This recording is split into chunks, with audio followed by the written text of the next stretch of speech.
Oggi un gruppo di insegnanti che si preparano a diventare dirigenti hanno avuto l'occasione di fermarsi a riflettere sul compito specifico dell'essere dirigente, dell'essere educatore, guida, manager della scuola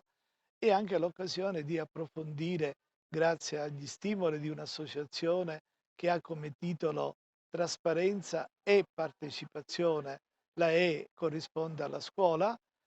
un cammino di formazione sul tema del PNRR, sulle innovazioni del bilancio di competenza, sulle operazioni amministrative, conoscenze tecniche che i docenti, i futuri dirigenti hanno il dovere di conoscere.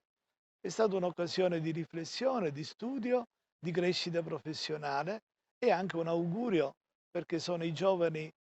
docenti che diventeranno futuri dirigenti ai quali noi affidiamo la scuola di domani perché possa crescere meglio nella logica della qualità, di prestazione di servizi educativi attenti ai bisogni dei ragazzi, perché tutti possono crescere bene e diventare grandi.